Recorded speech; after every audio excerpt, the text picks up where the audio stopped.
Hey guys, over the last few weeks we've started looking at the book of Esther, and last week we get to the part where Esther becomes queen, and then in between chapters 2 and 3 we've got another 3 years in between these two chapters, and as we start off the next chapter, we see all of a sudden now there is chaos, there is turmoil, there is things that begin to happen, and we begin to see why Esther's in the position that she is.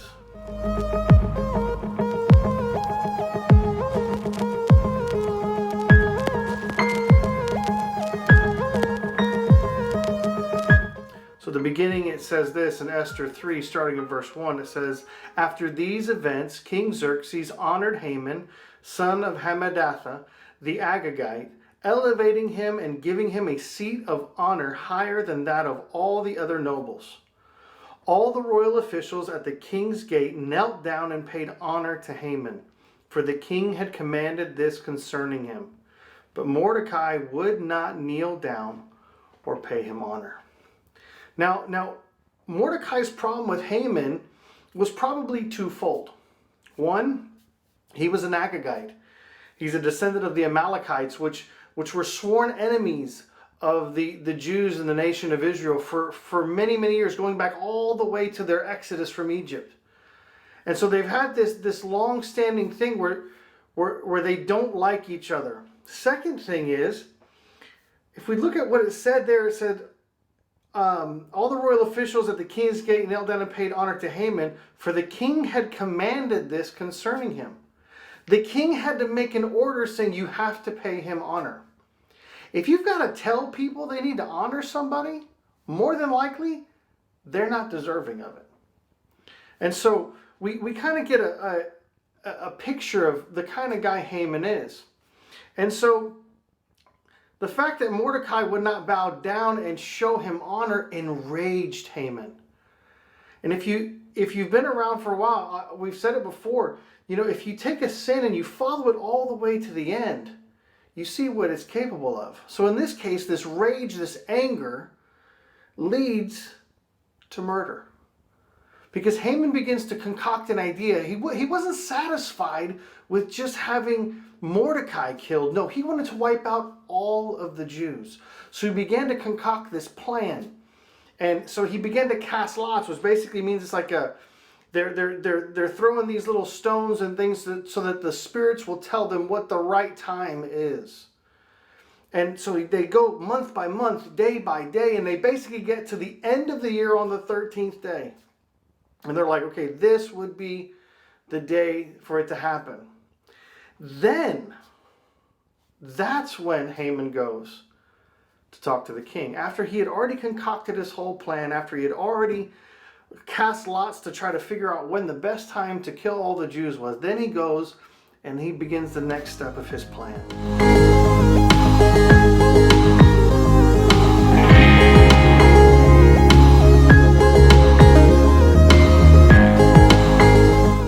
And it says this, starting in verse 8 in chapter 3, it says, "Then Haman said to King Xerxes, 'There is a certain people dispersed among all the peoples in all the provinces of your kingdom who keep themselves separate. Their customs are different from those of all other people, and they do not obey the king's laws. It is not in the king's best interest to tolerate them. If it pleases the king, let a decree be issued to destroy them, and I will give 10,000 talents of silver to the king's administrators for the royal treasury.' So the king took his signet ring from his finger and gave it to Haman, son of Hammedatha, the Agagite, the enemy of the Jews. 'Keep the money,' the king said to Haman, 'and do with the people as you please.'" Now understand, he's saying, Lord, he's saying, King, look, these group of people, they're really bad. Now he never tells them what group of people he's talking about. He never tells them that the reason they keep themselves separate and they follow their own laws is because that is who the nation of Israel were. They were set apart for a reason. His whole thing was he just wanted to wipe them out. Now there's some major things that happen here. He basically says, "King, if you let this happen, I'll put, 10,000 talents of silver." Now, in a whole year, the treasury would usually bring in 15,000 talents of silver. So he's basically saying, hey, I'll give you 2/3 of a yearly income into the treasury for this to happen. Now, the king doesn't know what's going on. He's like, yeah, fine, do whatever. Not exactly the most discerning of kings, if you ask me. And so the king gives him his signet ring. Now, his signet ring had a seal on it, which meant that everything that was sealed with that ring was if the king was saying it himself. So now Haman's got everything he wants. So Haman sends out couriers to all parts of the empire with the instructions to kill all the Jews and take all that they own, plunder everything at this given date at the end of the year. What Haman wanted was a genocide. All because of his own pride. It all went back to the fact that he thought he deserved more honor. And he deserved everything. Respect, honor, acclaim, everything.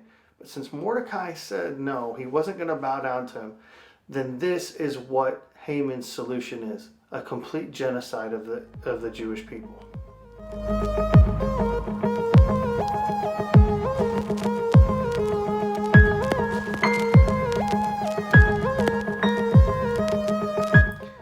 In verse 15 of verse 3, it says, the couriers went out, spurred by the king's command, and the edict was issued in the citadel of Susa. The king and Haman sat down to drink, but the city of Susa was bewildered. So basically this mass execution order goes out, including in Susa, which is where they were. And Haman feels satisfied and he goes to have a drink with the king. Does this sound like a person who's good at all inside? Does this sound like a person who really cares about the value of human life? Does this sound like any of those things? And the king's kind of oblivious, which doesn't say much for him either. Now, when Mordecai hears the news, he does something which is very typical of the time when there's a lot of anguish or a lot of pain that is coming. People would tear their clothes as a visible symbol of the pain that they're experiencing inside. So he tears his clothes. He puts on what's called sackcloth, or what we would know as like burlap, and covers himself in ash. And that is a visible symbol of mourning. That way people around knew there was something wrong. Not just something small, something deeply wrong. And so when this happens, word gets to Esther that Mordecai is sitting outside the king's gate because he couldn't come in the way he was. He couldn't come in if he was covered in ash and sackcloth. He wouldn't be allowed in the palace or anywhere near it. So he's outside the front gate, and word gets to him, or word gets to her, that he's out there. So what she does is she sends out her servant. She, one, wants to find out what's going on, and two, she sends clothes like, hey, you know what, clean yourself off. You need to not do this anymore.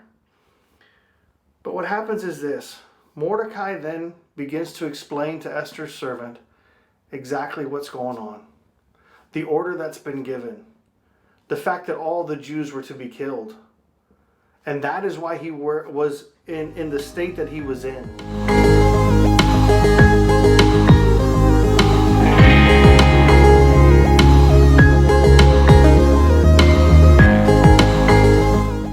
It says in verse 8 of chapter 4, it says, he also gave him a copy, the servant, a copy of the text of the edict for their annihilation, which had been published in Susa, to show Esther and explain it to her. And he told him to instruct her to go to the king's presence to beg for mercy and plead with him for her people. Now you have to understand something right now. He just said, look, please go to the king and explain and save your people. But what you need to understand is it's not like you just go in. In this empire, in this kingdom, if you went into the king's presence and you didn't have his permission, or you hadn't been called by him specifically, you were basically signing your execution order. The only way that you wouldn't be executed was if the king would take his golden scepter and stick it out towards you, and that means he was sparing your life. Now, at this point, Esther hadn't been called to the king in just over a month. So if she walks in and he decides, I didn't want to see you, she's dead. But understand this, Mordecai knew exactly what he was asking her. Because Esther explains this to her servant and says, go back to Mordecai and tell him what he's asking. But I think Mordecai already knew. And it says this in verses 12 to 14. It says, when Esther's words were reported to Mordecai, he sent back this answer. Do not think that because you are in the king's house, you alone of all the Jews will escape.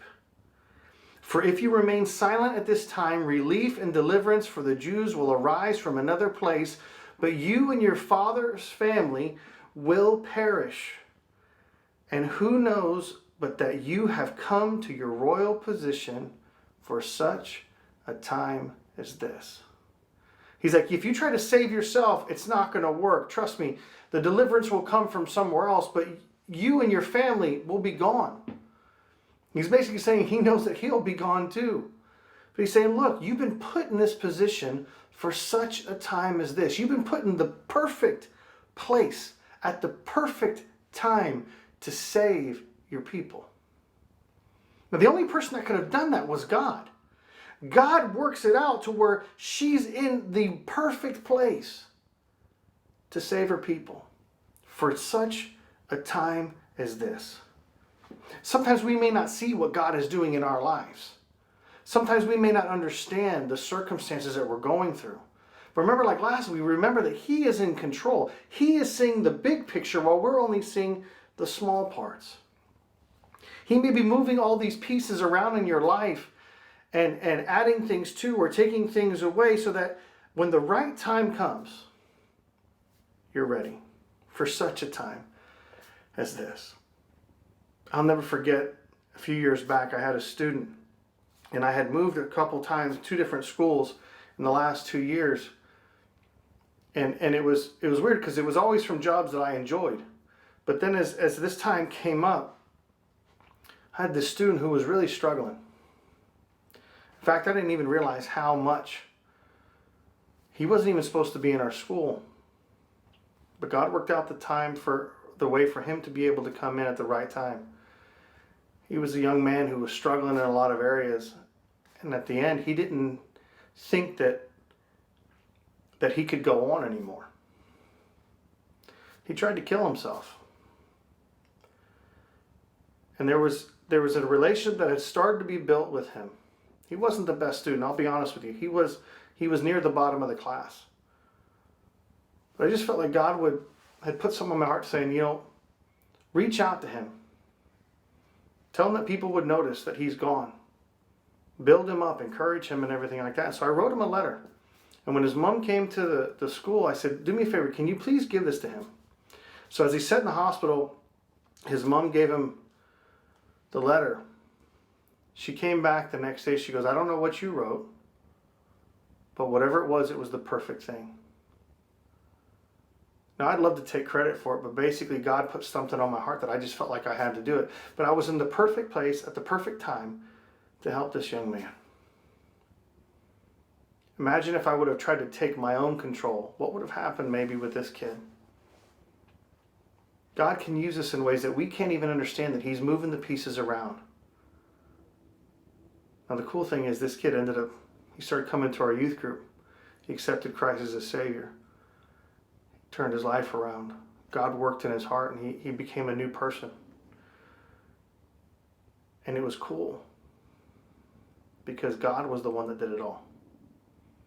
Now, at the end of all of this, Esther says this to Mordecai. She says, I want you to tell all the Jews in Susa to fast for 3 days and nights. Don't eat anything or drink anything. Me and my servants will do the same thing. Because she realized for such a time as this, she was in the right place at the right time. It doesn't mean she was without fear. It doesn't mean that she understood everything that was going on. But she knew that God had put her in a place to have an impact. Let's see what God can do in our lives now.